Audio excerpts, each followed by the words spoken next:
嘿，大家伙早喽！4月22号，星期几了？星期六。清晨在纽约的中央公园。今天虽然还是刚刚赛后没有几天，但是今天有一个小目标。今天要来跑一个中央公园一圈的路线。因为比较遗憾的是，我从来没有跑过一整圈。2019年来参加纽约马拉松的时候，一直向那边跑差了一点儿，就早拐了一个弯儿。今天是看了地图，带着手机出来的。这边现在不到6点，我出来的时候天还没亮。从我住的酒店跑到这儿是2公里。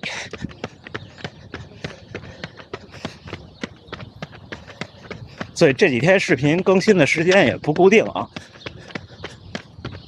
我看有小伙伴问，不用上班吗？上班啊，我刚上完班，正好有时差，然后半夜起来就开始工作，然后出来跑步。对，我们的工作性质是地点比较自由，时间上其实你要完成对应的工作。但是谁都有特殊的事情的时候，那就互相大家照顾帮忙，也挺好的。这一圈是9.7或者是9.8公里左右，加上来回14公里。说实话，对我现在的身体情况，14公里是会比较累。因为今天是在这边的最后一天，就要回去了。今天还要出去转转，加油干吧！一会儿咱再聊。你们看 WOT 这个软件是可以提前下载地图的文件，然后就能帮你指路。像这种比较有名的跑步路线，在 Strava 上都可以直接下载，不用自己去生成。前面那小伙超过我好多了，跑得挺稳的。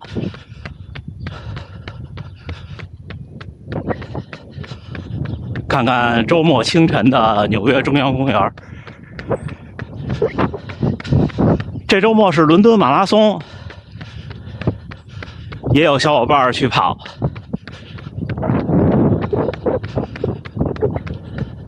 祝所有去跑伦敦马拉松的小伙伴都能取得一个好成绩。但是听说好像还是有可能会下雨。其实下雨的话，对冲击个人最好成绩可能就不现实，除非是你进步了很大的幅度啊。这次伦敦有谁呢？有贝克勒，有川内优辉，有莫法拉，对吧？我估计很多人几乎都已经是最后的几场比赛了。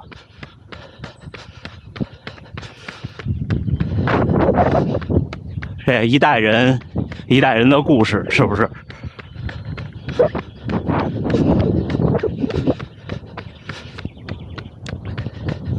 波士顿的赛道还是挺虐的，我真的跑完以后啊，我当时想的是不再来了，因为确实是太远。然后呢，现在这边食品的价格涨的是比较多，然后再加上赛道真的挺虐的。但是这两天我就想，这个赛道真的是有那种值得再挑战的感觉。像有的比赛，你没有那种刻骨铭心的说我要再挑战它的感觉。就比方说东京，或者是柏林这种，好像你跟我说再去一次，有机会可以去。没机会也就无所谓，包括芝加哥。但是像纽约和波士顿这2场，我觉得真的挺吸引我再挑战的。为什么呢？因为首先这2场的气氛，其实从真正观众的气氛来说，纽约要更好一些。再到赛道，纽约的赛道是跨它5个大区，好多个立交桥。2019年我被拍到的那一段就是最后一个桥，上桥的地方，而且时不时会有大风。还有就是纽约的起点，在那儿等好长时间。叫什么饥寒交迫。那天在纽约的起点，喝了组委会3杯热咖啡，2个特别大的纽约那种杯，挺大的。然后就纽约那个杯狗大概的大小是，如果在国内烘焙店买那种，可能是1.5倍到2倍。而且杯狗本身比面包就瓷实，还有一根香蕉。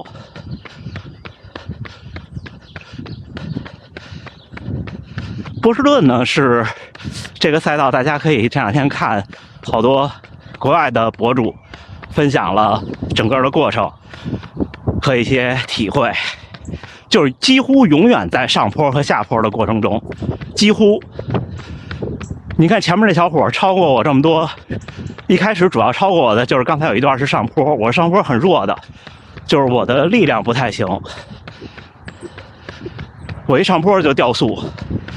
然后呢，下坡的时候呢，因为我的步频可能快一些，我还能追回来。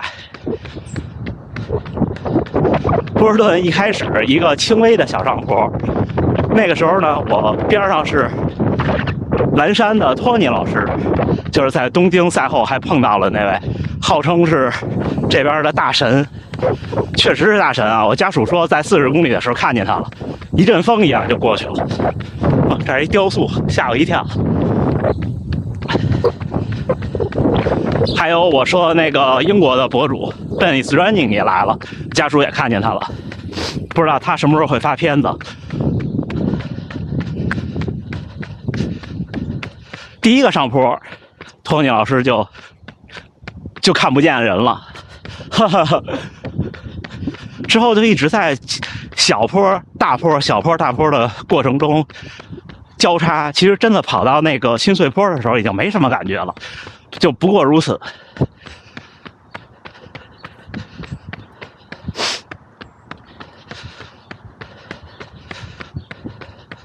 不过这个赛道为什么说值得挑战呢？因为很少有马拉松的赛道是这样的，或者说没有，因为它不被算作世界纪录，就有这么几个原因。第一个是，海拔的变化太大，这个我记得不清楚啊，可能是我说的不对，大家纠正我。它超过了一个范围就不算了。还有一个就是起终点的距离，就是起点和终点的距离不能离得太远。这就是为了防止这种大直线嘛。但是波士顿这个历史它是不可能去更改赛道的，所以它就是一个比较奇特的存在。它全程几乎没有拐弯，快到30公里的时候好像是有一个斜弯，然后就是最后大家看到我视频里的那2个拐弯。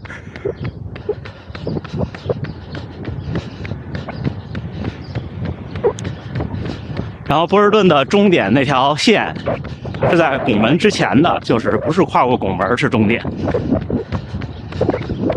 我真心觉得这个赛道值得来挑战一下。如果您能够 BQ 的话，国内很多赛事都算 BQ 的，基本上大的赛事都可以。而且其实他们是比较人性的，就是你如果那赛事没在他的列表里，你可以给他发邮件去询问的，有的时候也可以。至于报名信息这事儿，用搜索引擎啊，你就搜这个马拉松的名字，找它的官方网站，对不对？就知道了。而且这种马拉松基本上就是特早就能报名，除了波士顿这种，它是有一个窗口期。那天比赛之后晚上的波士顿的电视节目里，当地的那个是一个什么运动场或者大屏幕已经打上了第128届波士顿马拉松将在明年4月好像是15号举办。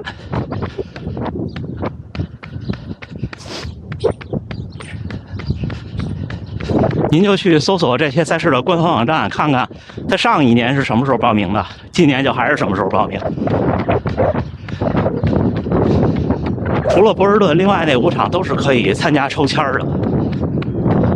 如果您抽中了，就可以安排行程。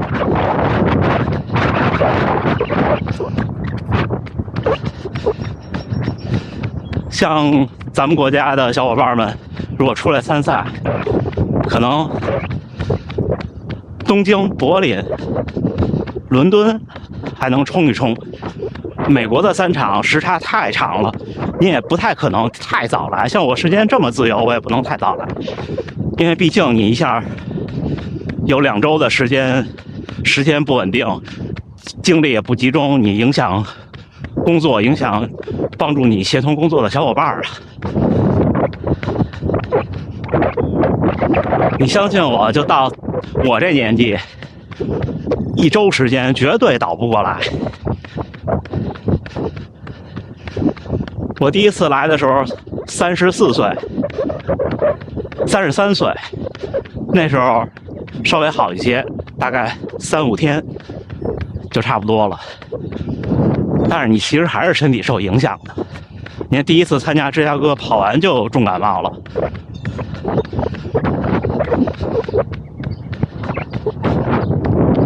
哎，松鼠前后追逐中。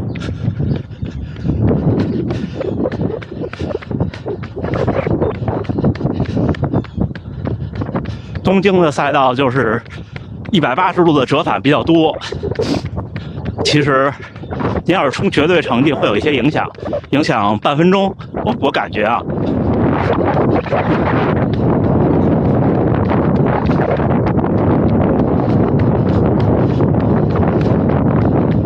那天家属在那个地儿，在刚刚过第25个 mile， 因为第25个 mile 那个桥那天不让上。我看见家属之前，我就把臂套摘了，因为雨太大都湿透，给了家属。但是后来还觉得有点失策，摘了以后更冷。那今天纽约风就挺大的，你看。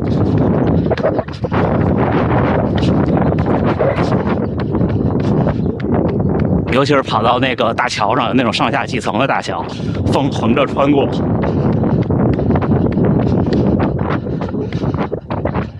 你看我跑了这么多比赛，我真的推荐大家可以试试的，可能也就是波士顿和纽约。如果想看比较有历史的风景，可以去伦敦，但是伦敦基本上抽签是不可能的，必须要买。那天跟这边的小伙伴聊，这边很多大公司是有这个福利的，就是员工要是说我去跑哪个马拉松买慈善名额，有的公司是给出1半钱的，鼓励这个事情。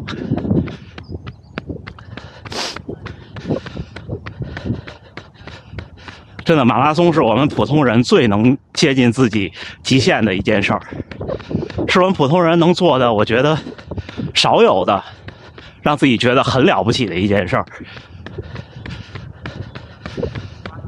因为其实其他那些东西可能没有这个，我觉得没有这么的直接。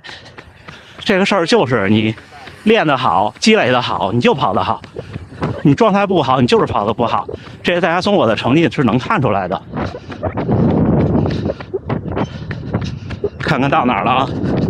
对，我上次就是从这儿进去了，就少拐了一个弯，少跑了前面这一段。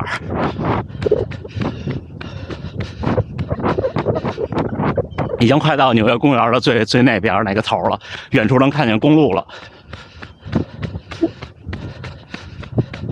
行吧，跟大家碎念一下子。这是他们这边的共享单车，比上次我们来的时候进步了一些，好像有助力系统了。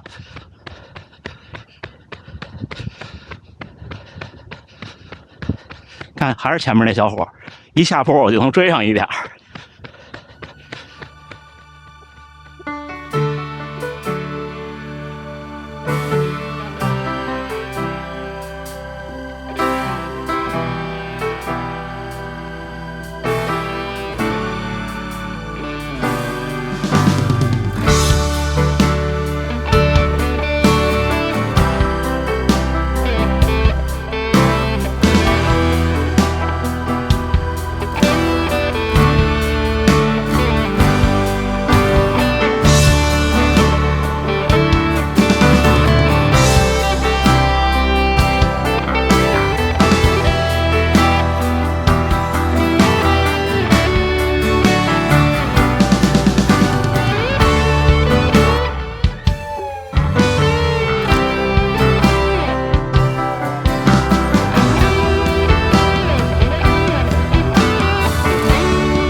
快要跑出中央公园了，大家看前边，那个方向就是曼哈顿的高楼大厦，都在雾中。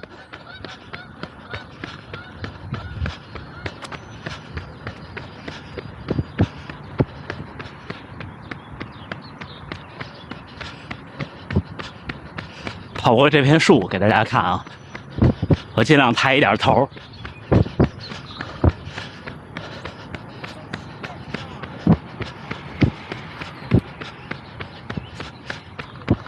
这附近就是纽约马拉松的终点，具体那条线在哪儿我记不清了。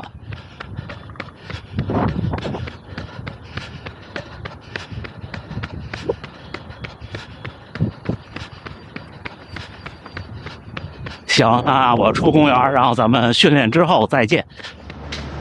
哎，4月22号星期六清晨7点02，训练结束啊，14公里。从我这儿到中央公园2公里，回来2公里，中央公园一圈几乎是10公里，成功的完成了一整圈，平均配速4分51，跑了1个小时08，心率145，步频196，功率205。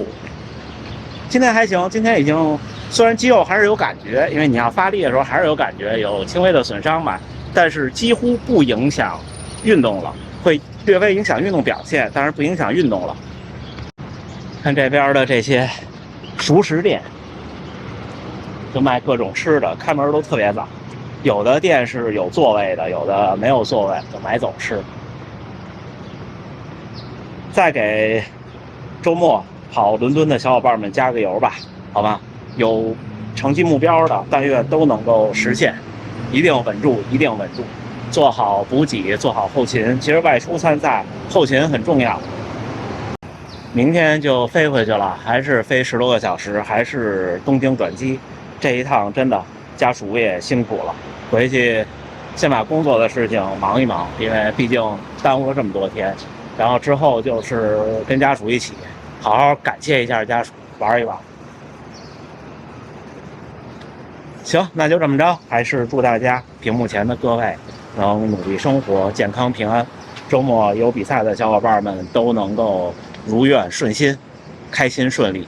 那咱们回头再见了。